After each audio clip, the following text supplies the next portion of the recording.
Hi everyone, my name is Hillary Mahoney, and today I will be talking about expressive language disorder. An expressive language disorder is really just that, a disorder or inability to be able to express yourself with language or verbally. And so language is really a basic human right. So we all need language to be able to interact on a day-to-day basis. So imagine if you knew exactly what you wanted to say, but you just couldn't get the words out. Imagine how frustrating that would be. Well, that's how it feels for somebody with expressive language disorder. So today I really want to go over what expressive language disorder looks like, what are some of the causes, some treatment options, as well as accommodations that we can make in the classroom, and then discuss some support services as well to help those students with expressive language disorder. So before we get started though, I did want to do a fun activity. So with this activity, you have 10 seconds. So I want you to go as fast as you can. 10 seconds isn't going to be much time, so go as fast as you can. I want you to name the colors in the words as quickly as you can. So don't read the words itself, just name the color. And then say the colors out loud. This is expressive language disorder, so I want you to express yourself verbally. So I will give you 10 seconds when I change the slide.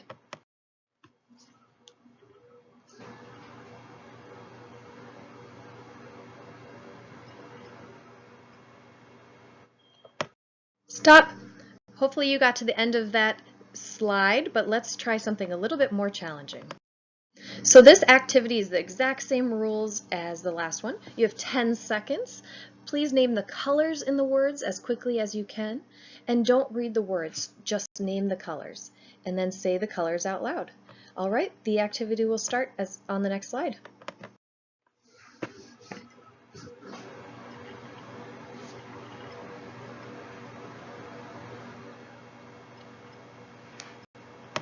All right, stop there. How did that make you feel?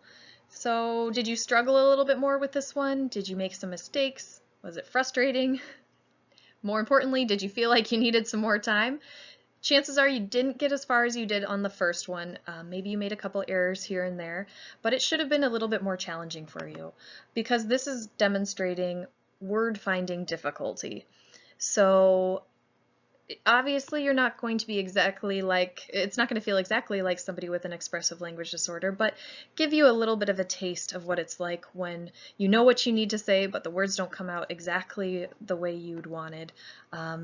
Maybe a person with expressive language disorder feels like they have activity number 2 when everybody else has activity number 1 and doesn't understand why it's so much easier for them as opposed to themselves. But let's talk a little bit more about expressive language disorder. Again, it's the inability to express themselves verbally. It affects 1 in 12 children, or 5 to 8% of preschoolers. So this is something that happens or is identified usually pretty young as that language is developing. Limited speech or vocabulary compared to their peers. Vague expressions. Maybe they say this or thing a lot. Trouble remembering words. Challenges expressing themselves, and hard to understand. So the way they are communicating with you just doesn't make sense, or it goes kind of in circles. I wanted you to hear what expressive language disorder really sounds like. Unfortunately, the video doesn't play, but the audio will really give you a good idea of expressive language disorder. Hey. Hey. How you doing today? Good. What's your name? Aubrey. What grade are you in? Third. How old are you? 8. So, what book did you just read? Author's Lost 2. Was it a good book? Yes. You want to tell me about that book? Yes. Well, most of the things like that, author's first 2. He wanted to come out, and then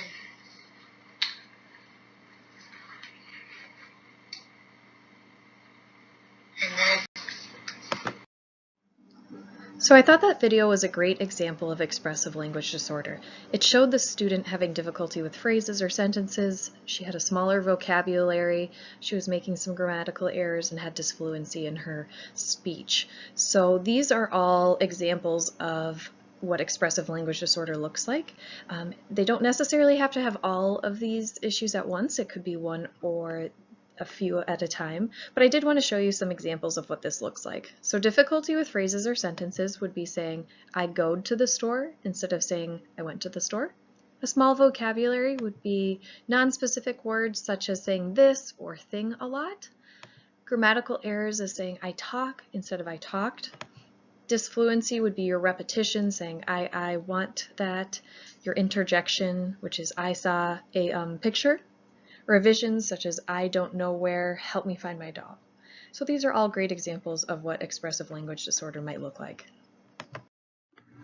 So developmental causes of expressive language disorder are mostly unknown. So that means if your student or child doesn't have any other disabilities, then the development of this expressive language disorder isn't quite known, but there are some causes that we can look at.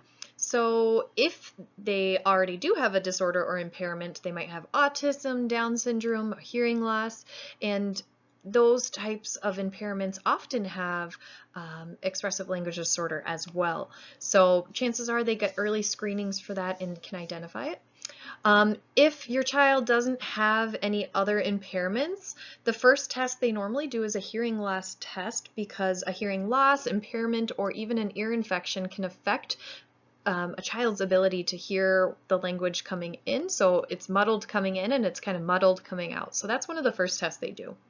Congenital is just that it happened because of birth. So maybe poor nutrition during pregnancy or early childhood or infancy.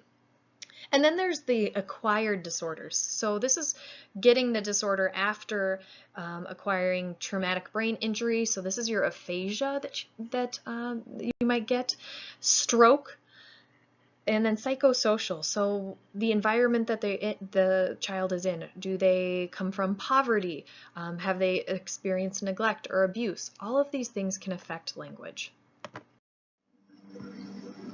So the examples I gave you earlier about expressive language disorder, so a child saying I goed instead of I went to the store, if my son said those things now, I would be super excited because he would be way ahead of his peers.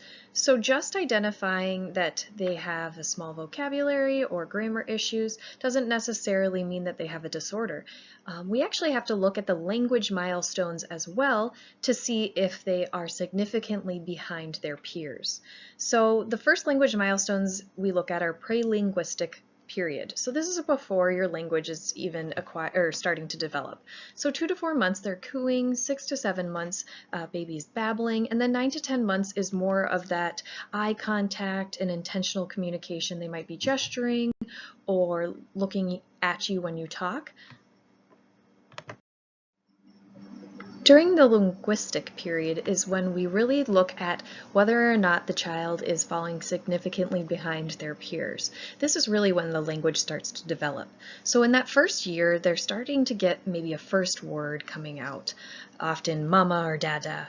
And then in the 2 years, by the time they're 2 years old, their language is starting to really grow. They're getting about 50 words of productive vocabulary. Their vocabulary is exploding and doubling or tripling in size. And then they're starting to link those words together and making short 2 to 3 word sentences, so saying mommy drink.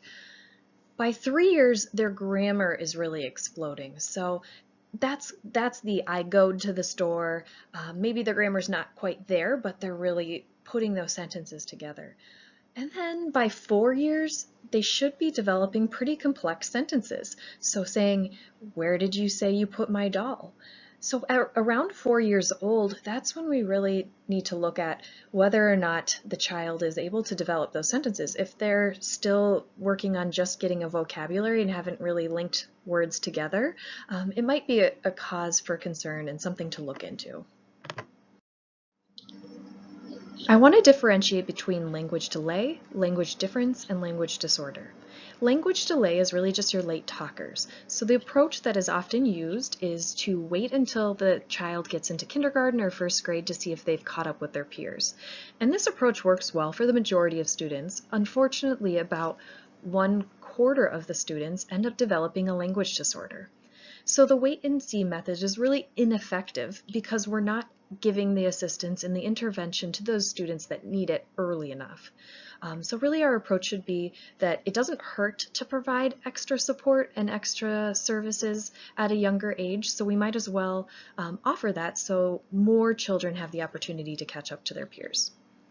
Language difference is when a student has different grammar, vocabulary, or dialect based on their region, cultural background, or social background. And there unfortunately is an overrepresentation of diverse students having a language disorder when really they just have a language difference. So a good way to figure out if your student has just a language difference as opposed to a disorder is to talk to the parents. They're the ones communicating in the household and within their community, and they'll be able to let you know if they feel like their child is behind or if that's just a part of their cultural communication. But it's really important that we don't automatically assume that those children have a language disorder, because a language disorder itself is continuing difficulty acquiring language and being significantly behind their peers. We gave a few of those examples of what a language disorder sounds like, and it's really different than a student that just has a language difference. So once it's been identified that the child hasn't met their language milestones and they're significantly behind their peers, there are series of assessments that can help to truly identify if the child has expressive language disorder. So there are standardized expressive language tests out there. There's also several surveys that parents can take as well as the teachers be involved in. So some of those surveys include parents' evaluation of development status, just identifying whether or not the child might have a type of disability. The ages and stages questionnaire, it allows the parents to indicate where they think their child is at and then kind of pair that up to where the milestones are for that child. And I actually did ages and stages at my daycare for my son, and I was very impressed that they did that, but it's a great way to identify early whether or not a child might be at risk for a developmental delay. And then family and psychosocial screenings. So, if a family might be at risk for having these challenges that might affect the child, taking one of these tests can help identify that. And then you can assist the parent by giving handouts, giving parents additional training, support after school, or identify possible therapy for them. So we've identified the child as having expressive language disorder, so what are the treatment options that we have? Well, the good news is that proper treatment is very effective. So with proper treatment, the child, at worst case scenario, will have almost completely turned around their language development by the time they get to high school. Unfortunately, that could be a long time through their elementary school years that they could struggle or have challenges. But the good news is that speech pathologists are a great resource and very effective. So they're the ones that are working one-on-one with the child, and they're actually even developing the muscles in that child's face so they're able to say the words that they need to say. Special education teachers are great because they have that one-on-one assistance. They know how to meet the needs specifically of that child.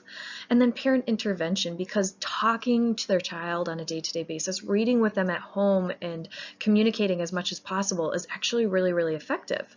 And then there's counseling services for those specific needs that a child might have.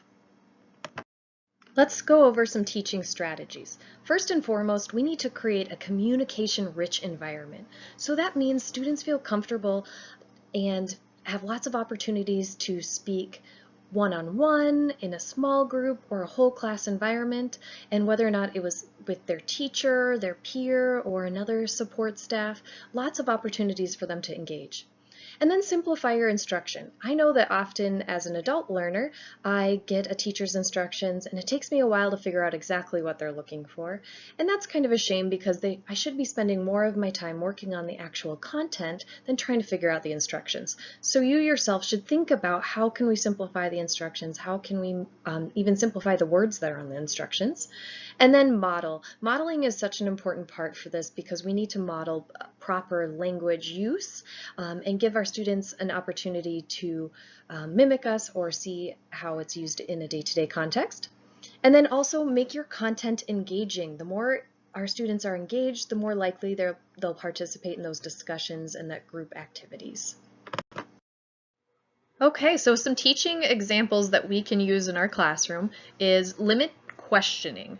So instead of going, what are you drawing? What colors are you using? What does that mean? Instead, try to talk along with them because questioning can be really intimidating, and especially if it's hard for them to get their words out. So for an example, your kids are playing a craft and you come up to them. Instead of asking what they're doing, you join into the conversation. So you say, John is making a clay animal. It's blue and right now he's putting a ferocious snarl on the animal's face. I wonder what kind of animal it is. I think I'll ask John. So you're modeling that communication and how kids could communicate with each other. Emphasizing important words. So if you're working on over versus under, working on expressions, then you can emphasize it by just saying those words with a little bit more enthusiasm. So yes, the doggy is barking very loudly, isn't he? So you can kind of emphasize those important words you want them. Expansion and recasting are two different types of activities that we can work on. So expansion is rephrasing errors. So if your student says an error, instead of going, no, Johnny, you don't say that I goed, you say I went, instead you rephrase it. So for example, I got the first one easy, the second one was hard, is what the student said. And in response you can say, oh, you got the first one easily, but the second one was hard. That way the student gets to hear the proper way of saying it, but you're not pointing out their error or making them feel uncomfortable. Recasting is making the sentence a little bit more complicated than what they originally gave you. So the student says, the doggy is barking. You might say, yes, the doggy is barking very loudly, isn't he? And that gives you an opportunity to add a little bit more to the sentence and let them hear what a more developed sentence might sound like. So the form in which we use our language is important too. So students might need to gesture, write, or draw, but any kind of communication is good communication. So let them do that. Think about making your lesson multisensory. So could you stomp out syllables? Could you color code phonemes? How do you use all of the senses to get a point across? Use manipulatives too. Make hands-on activities. Prefix suffix eggs are a great example. Repetition. So having an opportunity to sing repetitive songs as a group or stories or nursery rhymes, they're all great things that are not intimidating for the student, but they're able to practice their words. And then encouragement. Main thing here is encourage your students to communicate often. There are different ways we can use language and we need to give our students those opportunities. So scenarios. An option we could do is show our students and have them figure out different ways that they could say hello. Different ways they could say hello to a principal versus a teacher versus a friend. The different ways we say it and how we say it gives them a great way to use that language in a context. Also, pictures or simulations. So this is used often for students with autism, but I think it's a great option for students with a language disorder as well. So you could say you look like you're feeling sad, and you can point to the pictures and have options for them to kind of give you their emotions without verbally saying it. And then cues. You can give indirect or direct cues, and those can be hand gestures or predetermined words or phrases that you and the student understand. There are a lot of support services out there. So anything from the American Speech Language Hearing Association, there's a lot of information on there about how to work with a student who has expressive language disorder. There's also lots of groups out there, so communication disorder groups, physical meetup locations, and then there's a plethora of different networks that people can engage in to get more information and support. The assistive technology we can use in the classroom is really helpful. So recording, students can record their voice and hear it played back to them and hear the errors and make those corrections. Make your classroom full of environmental print. Have lots of opportunities for them to see the words and connect it to objects that they know. ReadWriteThink.org and ReadingRockets.org are great tools for really giving you those lesson plans that help advance language. So one takeaway from this presentation could be to remember how the color activity made you feel. Whether it was frustration or wishing you had more time, hopefully it gives you empathy for working with students with expressive language disorder. We learned that they have difficulty expressing themselves verbally. We learned that they might not be meeting milestones, have limited vocabulary, vague expressions, or difficulty understanding them. We learned that treatment is effective, so we shouldn't wait for early intervention. And we need to create a communication environment. So that means giving ample opportunities for students to engage with their language on a day-to-day basis. And we need to model through expansion and recasting. So let's not point out all the errors that the student makes and instead model those proper language uses. And then we need to encourage any and all communication. So remember that the more communication, the better. To leave you with a quote, not being able to speak is not the same as having nothing to say. Remember that when you're working with your students who have expressive language disorder.